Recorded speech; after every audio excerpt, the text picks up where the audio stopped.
100 days. Download the MTN app and go to My MTN Gifts or visit an MTN store and start winning today. T's apply. MTN. Sunday night starts here.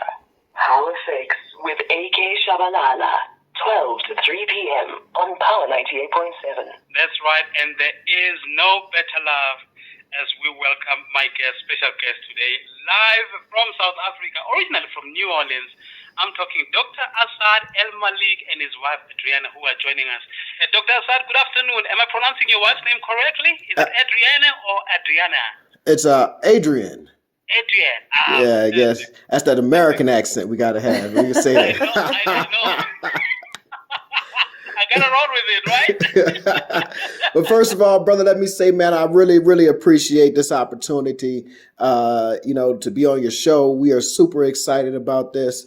We are in love with SA and just willing to talk about. Yeah, man. Any housekeeping first you want to do?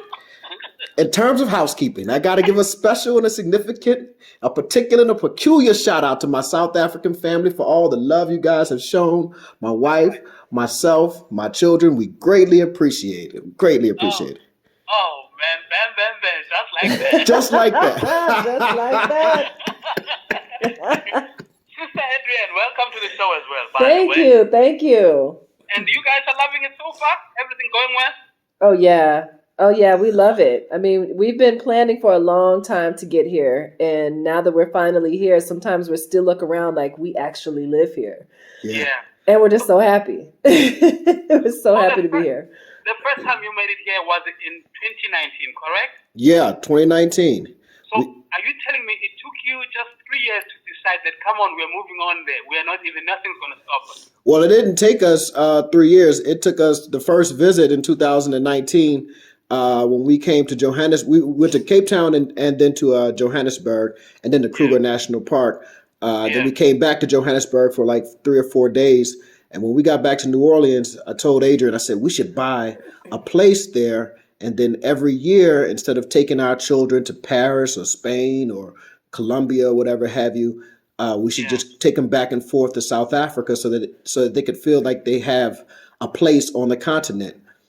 And then 2020 happened and we were unable to travel. And it just felt like we were being caged in the United States. And we were like, well, we got to do something. And then we started planning. And 2020 is when we started planning to move permanently. So you're telling me you could have been here earlier, much earlier? Yeah. If it were not for COVID, we would have been here much earlier. Yeah. Oh, man. I'm so glad that you've made it, guys. You are here. And I know that you're finding it easy to drive. And Sister Adrienne has just learned to drive recently. Oh, yeah. I know, right? I know, because you're used to driving from the other side of the road, right? Yes, we are. The funny thing is when we first came in 2019, a friend of mine had come right before us and they flew into Johannesburg and drove straight to Kruger. And so I told my husband, I was like, surely we could just do what they did. Let's just rent a car at the airport and drive straight to Kruger. Yeah. And so he had to learn on the fly. I think we almost got in a car accident. Yeah. Like within 5 minutes of being in the car, we were pulling out of the airport parking lot. We just rented a car from Avis or something, and within like 2-3 minutes, 5 minutes at the most, I ran a red light. I was turning the wrong way. But we got the hang of it. Yeah. After about 5-hour drive to Kruger, I was all right. I was like, I'm a professional now. Listen, guys, I can relate. I really can relate to that. I mean, Nigeria also has got the same rules. They drive, driving on the right and passing on the left, or the other way around. So they also have the same rules when it comes to the road rules. So I tried to drive in Nigeria, and I had to do it after 12 midnight. That's the only way I could get it right. I really can relate. So, listen, let's talk about your love for the music, Doctor. Come on, man. You got PhD, but your music is so out of this world. You should be a presenter, a radio presenter. Oh. Talk about the music. Your most famous song, or rather the song that I love that I saw you playing, or singing rather, is that old classic, Timex Social Club, Rumors. Oh my goodness. When you broke into that song, I'm like, listen to this guy, come on. Yeah. So I often quote on my channel the great philosophical musicians of our time. I think that, obviously songwriters and musicians, they are poets and they are artists and they have a certain perspective on the world that us normal people don't have. So they tend to say such profound things in such concise ways. They only have 3 minutes of a song, so they can't get into contextualization, but they're able to say such profound things. And so one of my favorite quotes is from Janet Jackson. What have you done for me lately? I mean, that is profound. That is a question that you need to ask everybody in your life at least once. That's a good question. What have you done for me lately? Yeah, you need to. You got to ask your mom that. You got to ask your spouse that. You ask your children that. You need to ask your boss. You need to go to work sometimes and ask your boss, what have you done for me lately? Right. That's right. Listen, after I speak to you now, I'm picking up the phone. I'm like, hey, boss, come on. How are the kids settling, though?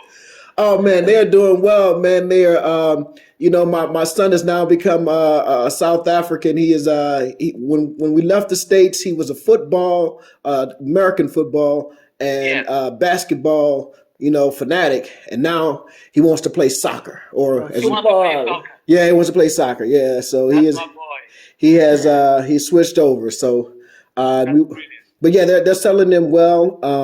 They're liking school. They've met friends. It's really going to be a great experience for them here, coming from the States. Because of socioeconomic conditions, we had to put them in schools that were majority culture, read majority white schools. And so they were always this minority group, they were always one of a few. But now in their school, not everyone, but there's such a significant majority of other people who look like them. And I think that's very important. It's important for their self-esteem as they start, dating girls and understanding standards of beauty. And that's trouble right there. Yeah. Don't even wish for it. Yeah, I'm sorry about that. All right, but that sounds great, my brother.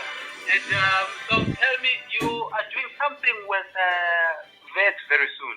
But I want us to talk quickly about putting the reins on black hands. What is that all about, my brother? So, I love it though. Yeah, it is. It is a radically simple but revolutionary idea. So I'll say this: in New Orleans, I did the same thing. There are a number of black-owned restaurants in New Orleans, and oftentimes we were not as intentional about going to those restaurants as we needed to be. So this whole Rands and Black Hands and the meetups are about intentionality. Yeah. It's about making sure that we are intentionally spending our money with with black-owned businesses, and this is not a knock to any other ethnicity or racial category. It is just about intentionality. So it's radically simple. We meet at a black-owned restaurant.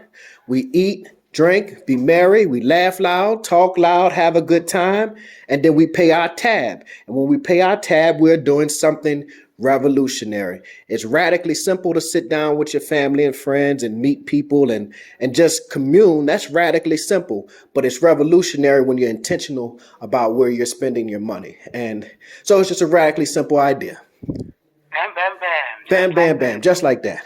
I love it, man. So when is your next one? I know you've hosted one recently in somewhere in Midrand. Yeah. I missed it. Sorry, man. I would have loved to be there. Oh no, we plan to do it. We will do these once a month, usually the first weekend of the month. But we've had one at Black Bistro in Bryanston. We had one at Jamili's, and then Daruma. And this October 8th at 2 p.m. we will be at Signatures in Morningside. Oh, that's nice. Everybody's welcome, right? Everybody is welcome. Everybody is welcome. The more the merrier. The more the merrier, my brother. That's what I'm talking about. We're looking forward to that one, my brother. Always nice to see you. Always nice to be looking forward to be seeing you. You guys are doing a great job. I'm glad that you are here. You want to tell us what you'll be doing at VETS, though? Is there anything in particular that you want to share? Well, Anyone who's at interested VITS, well, I'm a researcher, a PhD researcher, and I'm working at the African Center for the Study of the United States. We have a webinar coming up on the United States midterm elections and its implications on the African continent, and we will have another one coming up discussing drug policies and how drug policies from the United States were transported to South Africa and at times adversely affect the poor, the socially economic disadvantaged. So yeah, we have some stuff coming up, and bam, just like that. I'll make sure I'll announce it on the YouTube channel so that people can watch these kind of the other side of a side. You know, on the YouTube we're always laughing and having a good time, but this side would be more of the academic side. So give us the details of your YouTube as well as all the social media platforms. If you would. Okay, so my YouTube is my name, Asad, Asad, Elmalik, Asad El Malik. I think it's comma PhD. And that is the YouTube. My Instagram is Doc Asad, DOCASAD. I think it's Doc Asad too. And and the Facebook is the same, Doc Asad. Doctor, give me the news. So listen, man. I understand that you were celebrating our Heritage Day yesterday, but I think you mispronounced it. You call it Bride Day. Were you looking forward to a bride? You're still searching for a bride place even today? Yeah. Well, you know, I knew it was Heritage Day. And definitely knew it was Heritage Day, but I was asking my South African family to invite me to a braai. I keep hearing about this braai, and they said it's not barbecue. I said, okay, it's not barbecue. I'll take that, but I need to taste it to make sure that it's not barbecue. I want to see what this braai tastes like. So if anybody out there wants to invite me, I'll come. I'm not afraid to go anywhere. I've been to Hillbrow, I've been to Yaleville, I've been to El Dorado, Alexandra. I'm not afraid. You ain't a punk. I ain't no punk. But I'm glad that your wife was quick to call you out when you said, I'll bring my meat. It's like, hey, listen, it's my meat, not just the meat. Right. You can tell who is who is the one that manages the money in this household. Right. She keeps an eye on every cent. Looking forward to that, my brother. Looking forward to the next hangout, man. I hope that everybody will be there. All right. Thank you so much, brother. I appreciate this opportunity to speak with you. It is definitely a pleasure. Always nice to catch up, my brother. Bam, bam, bam. Just like that. Just like that. Bam, bam, bam. I've got a beautiful song for you. Keep coming up. Keep it plugged in, brother. Don't touch it now. Thank you very much. All right.